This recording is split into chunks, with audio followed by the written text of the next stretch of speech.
Hey, possibility seekers, we're back with another amazing guest. What else is new, right? We've got to have those amazing guests to keep our minds and imaginations going. Her name is Liz Van Voorhis. She's part badass, she's part cyborg, she's all heart. She's been broken down and put back together repeatedly. As a 25 plus year fitness professional and a type 1 diabetic, enduring entrepreneur, and having personally experienced 6 major health hardships in 6 years, her story is one of resiliency. Leading large teams, growing global businesses, and coaching executives around the world, establish an expertise at the intersection of leadership and wellness. Liz is the founder of the Fit Collective. Liz creates wellness experiences for corporate audiences. Welcome, Liz. Thank you so much for joining. You are in the middle of LA. Let's give context for people listening right now. Yes. So I normally live in New York, as you know, but I have been bicoastal both professionally and personally for the last 7 years. I spent 3 years as home base in LA, and I had a planned trip to come out for about 2.5 weeks and watch my friend's dog and what I thought would be just an escape from New York winter. And at the time that we're filming this conversation, the wildfires out here, it's been about a week since they started, just over a week, almost a week and a half. And I came on Wednesday. The fires broke out on Tuesday.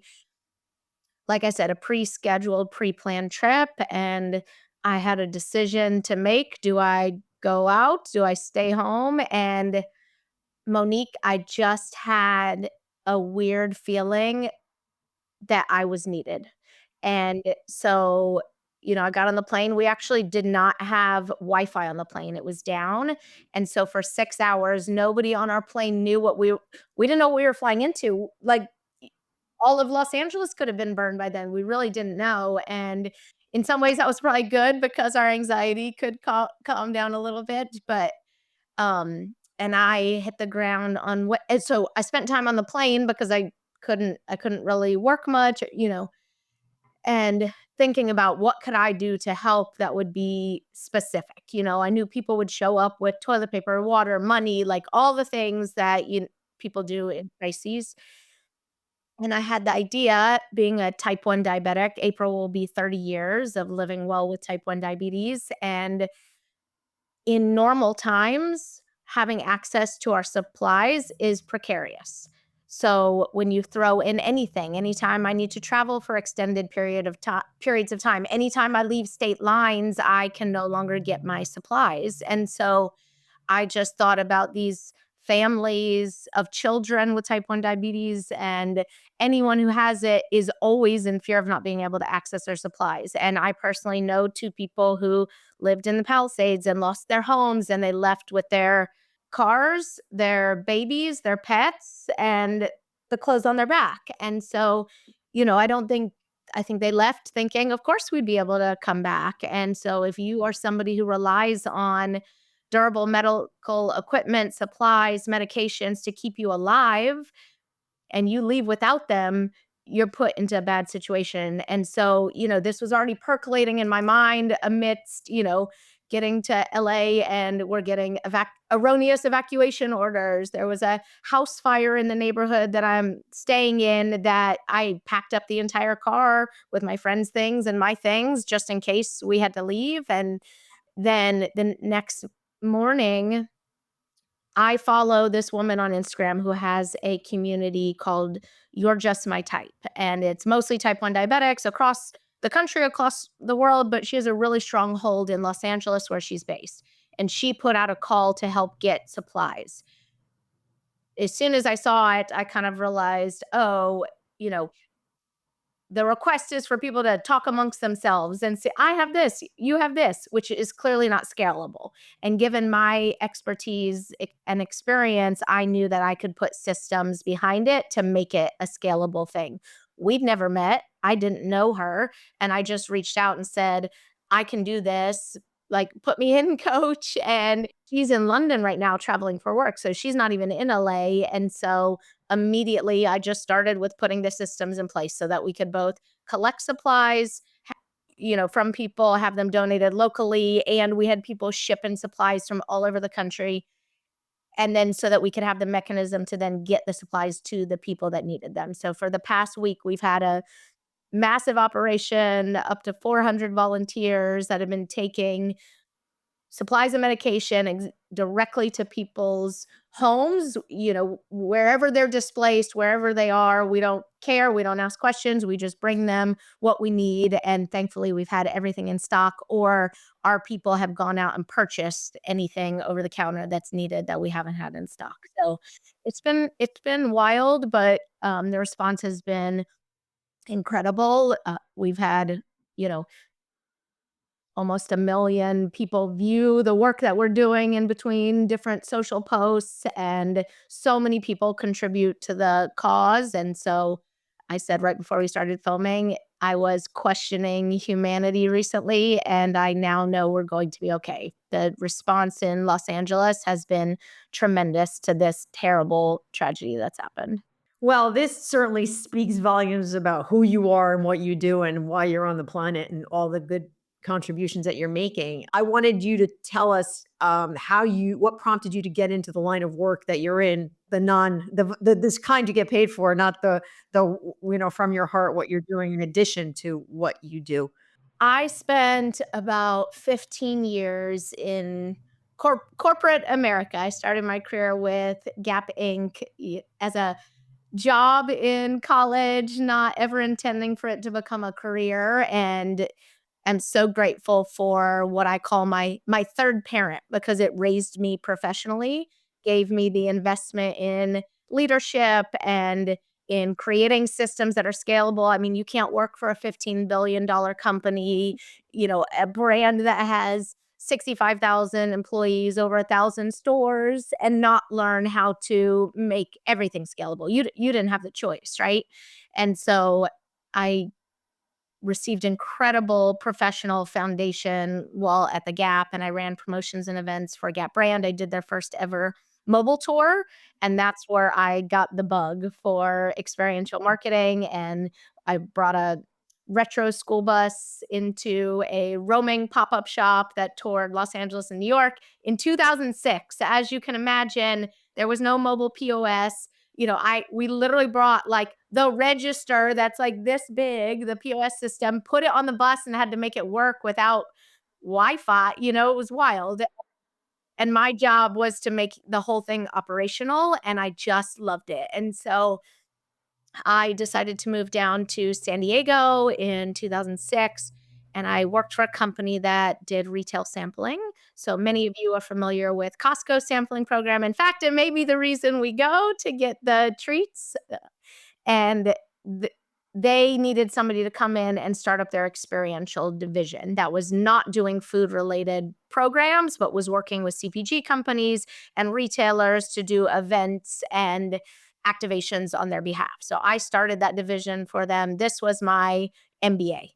I was a managing director. I ran the P&L. I built out the team. I created the infrastructure. I did the business requirements for developing the backend software. I met with almost every executive team at a grocery chain across the country. Flew 100,000 miles a year, had a team of 40, 10,000 contractors across the country working for us. And it was the experience of a lifetime in terms of building a company on somebody else's dime, which I highly recommend. If anybody gets the opportunity to do that, that is the way to learn how. But I wasn't in love with San Diego, and I knew I wanted to live in New York at some point in my life. And so in 2010, I went to New York and worked for a company that did large scale experiential production. What is the basic premise, the basic platform message of your company and what you are doing on the planet right now? What is that? So Fit Collective helps organizations get healthier and more resilient from the top down. That is what my professional mission is. My personal purpose on this planet is to inspire others to become the best version of themselves. And that comes to life for me professionally within my expertise in the offerings of corporate wellness experiences and employee wellness experiences. That's awesome. That is so, and that's, by the way, that's why we're super aligned, and Liz and I are on the same mission: get people healthier and get to their best version of themselves. What are you seeing from a corporate perspective? Wellness and resiliency. What's the trend? What are you seeing? What's going on with you? So the reason my company is offering what we're offering and the reason I'm so passionate about the work that I'm doing is programs that exist right now are not working. Corporate wellness programs have been implemented as a call to what the constituents want, right? Like the employee base wants you to support their wellness. They don't necessarily know how or why or when, but they've made the call to their employers. We need you to better support our wellness mentally, physically, emotionally, spiritually. And so companies come in with something that is scalable and that is a checklist. And they say, okay, we're going to give you one yoga class a week. We're going to give you access to EAP resources and some free therapy. We're going to bring a healthy luncheon once a week. Those are all great things, but they do not systemically create change within a culture to support the wellness of their people. And so that's the work that I'm doing because, the curriculum, part of what we offer is workshops and curriculum with some of the best experts in different categories of wellness. Part of the curriculum starts with understanding your purpose and values.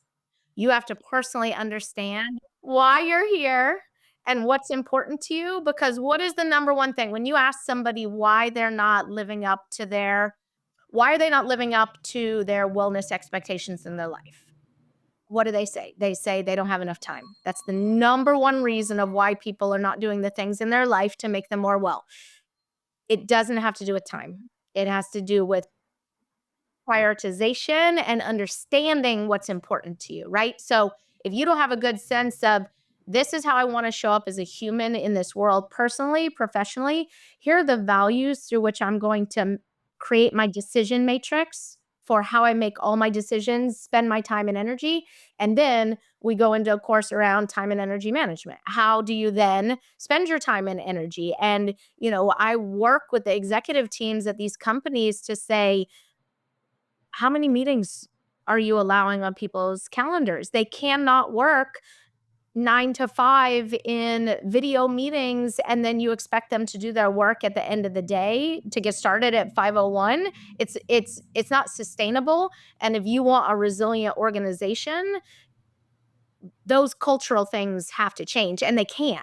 I was working with an organization with their head of people, and she was having a hard time with that concept of understanding, like, because I, flat out said, go and cut 25% of your meetings right now, just off the top. You don't need 25%, get rid of them. She couldn't do it. And then serendipitously, she happened to be out sick the next week. She missed 2 days of work and she came back and I asked her, did the company implode?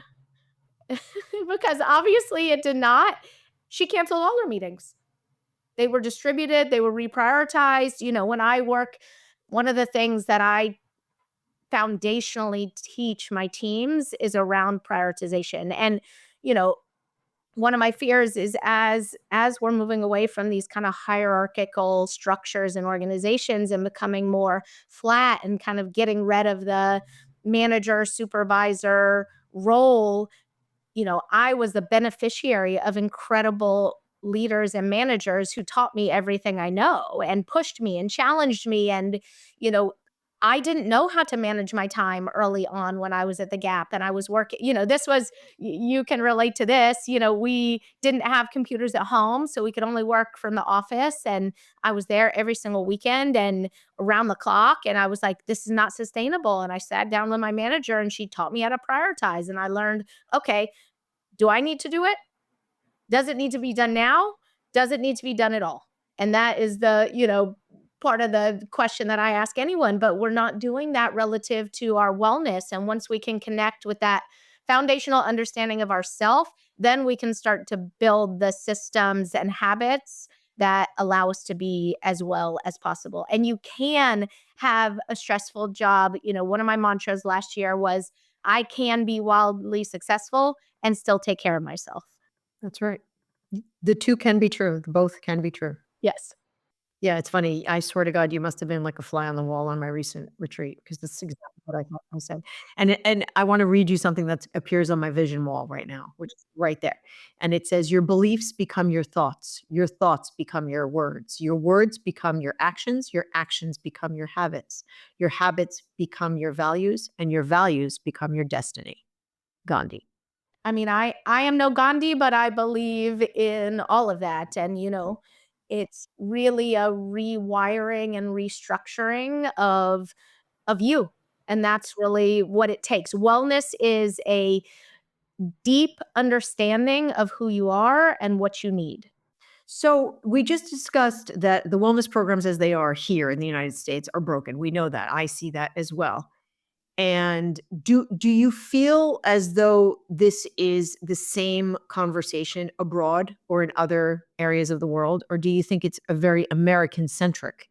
I think there are other pockets, if you look at places in Asia, India, they work around the clock like we do. We live to work. Most of the rest of the world works to live.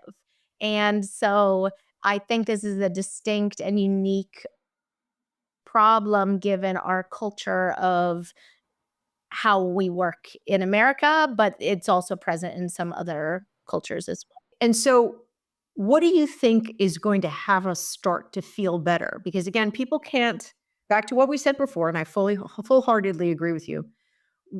People cannot articulate what their problems are because they haven't identified them. They're not even connected to their bodies, really. The disconnection of mind, body, spirit here is I can't. So anyway, if we don't know what we don't know as a population, what is going to have our population feel better? That's a simple and complex question, right? Um, and I haven't thought about it, I think, in those terms before. I think the best way I can answer it is kind of the solutions that I would bring to it, either an organization or an individual as I'm working with them, right?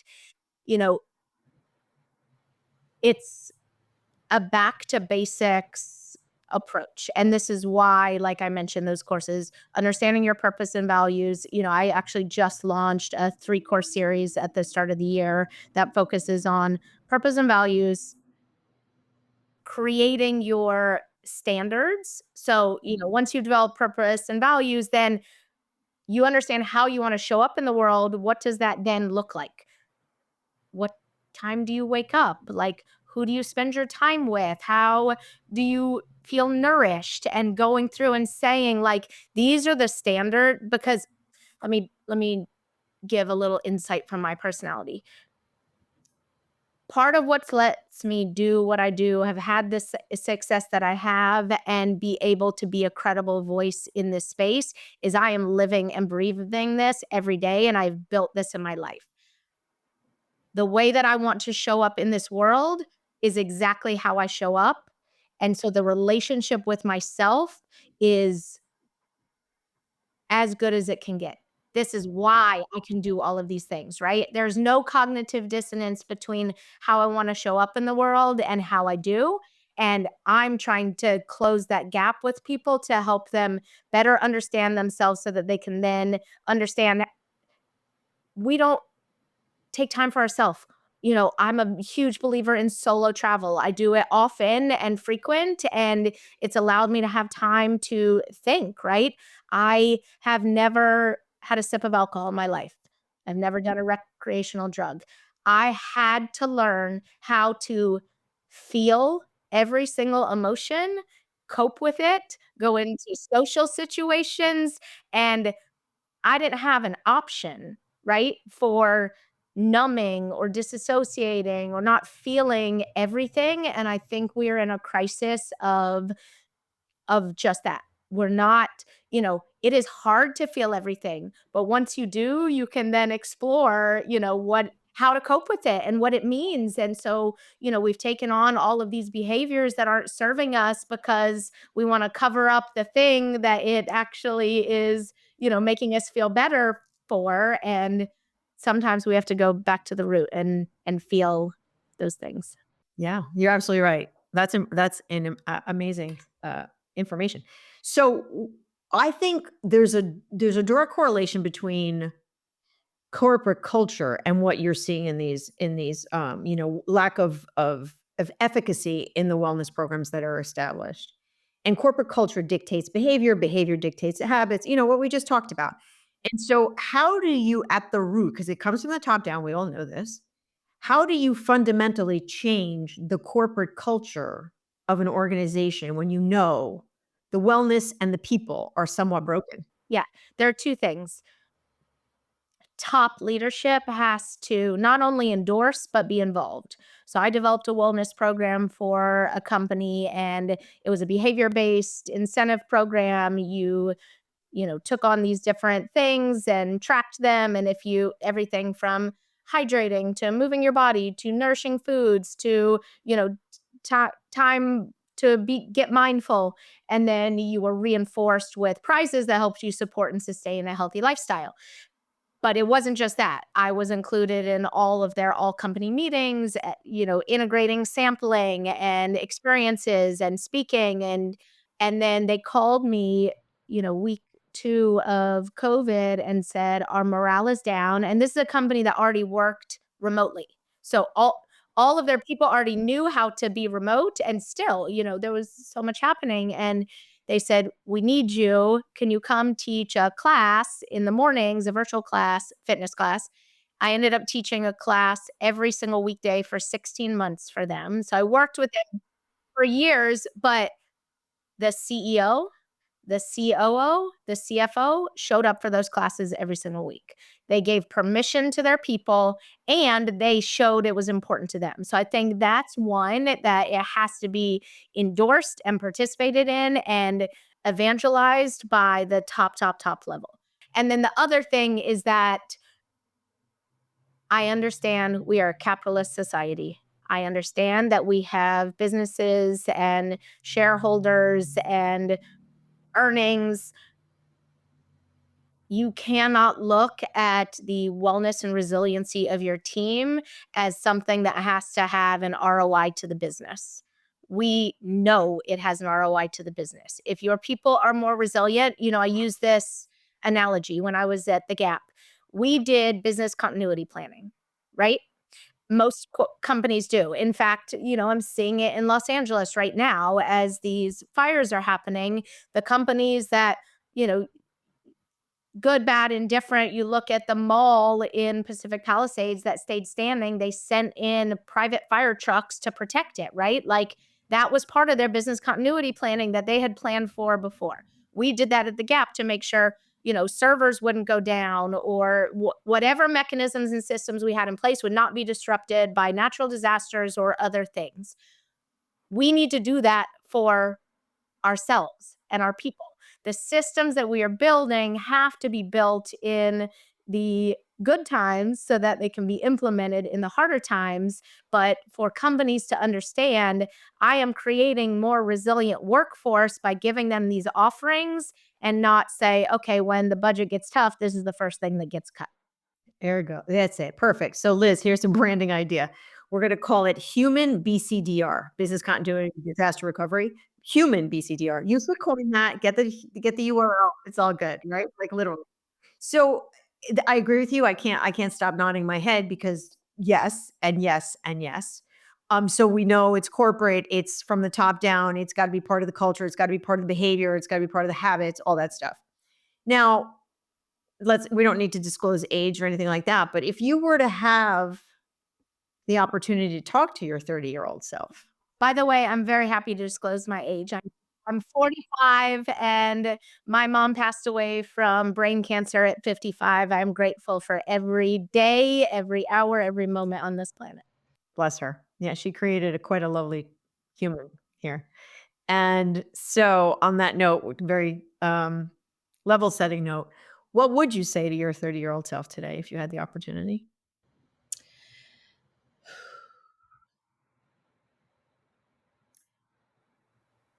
That was actually a pivotal year for me because that was when I moved to New York and was making a big change in my life. I think I would tell her It's all going to work out because it always does. I would tell her, yes, you can put $1,000 a month in retirement savings. I would tell her, at the time I was dealing with a hip injury. And so I would tell her, yes, you're going to teach fitness again and be able to walk normal, but I would tell her,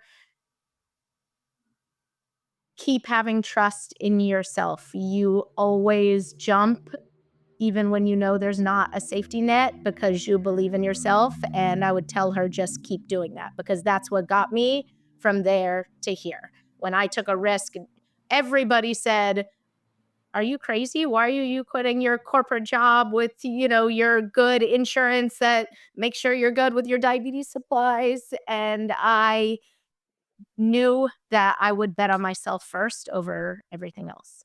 Perfect. Perfect. Love it. And then now, the last question I'm going to ask you is now you're going to fast forward from your 45-year-old self to 70. And if you looked back on your life, what do you hope will have happened between now and then that you have either created, enabled, or seen in the world as change that you want to see? I'm trying not to be emotional right now because my best friend is in the fight of her life for fifth cancer in 5 years. And so I just, one, I really hope we're together at 70. And I know if I get to that age, I will be kissing the ground, grateful for everything. For me, I devoted my life to this purpose. I am here to inspire others to become the best version of themselves. And I see the potential in everybody. One of my clients, the one who I mentioned, the wellness program that I created, their CEO and I are very close, and he gave me one of the greatest compliments that I hadn't seen myself in this way before. And he said, "You have a unique empathy, and it is one of my superpowers." And I really believe everybody has extraordinary potential, and I want to help them get there. So I hope when I look back at 70, I will have made a broad and vast impact on people understanding how beautiful their lives could be and how much impact they could make. Love it. Thank you so very, very much, Liz. Thank you from the bottom of my heart. That was a great, great episode. If there's anything you want to leave anybody with, please, I invite you to have the last word. Absolutely. Just thank you for connecting. I know we know each other through a dear friend and mentor of mine who's always, giving me great opportunities to talk to amazing women and has built herself an extraordinary network of amazing women. You can find me on Instagram or LinkedIn at my name, Liz Van Voorhis. I have a lot going on. Right now you're going to see coverage of what's happening with the You're Just My Type 1 diabetes supply initiative we have going on in Los Angeles. But I do have some courses I'm offering that are normally only in my corporate course catalog, but I'm bringing them to the public right now. So I'd love you to find out more about that. And yeah, just connect with me there. And thank you for your time and your platform and this conversation. Sounds good. Thank you so much. Possibility seekers, it is possible, I promise. Make it a great day. Decide the attitude you have and go for it. Remember, be your own best friend. Be good. Remember to follow us and let us know what you think. Ciao. Thank you so much for listening to Possibilities with Monique DeMeo, where we unpack life as a female mover and shaker. If you like the show, please consider liking it, or better still, subscribing to it and leaving us a rating. It truly does help. Also, you can pick up my book, The 7 Secrets to Creating a Life You Love, a practical guide for women in leadership. You can find the book, other episodes of this podcast, and how to stay in touch at moniquedemeo.com. DEMAIO. I look forward to seeing you again soon. With gratitude, Monique.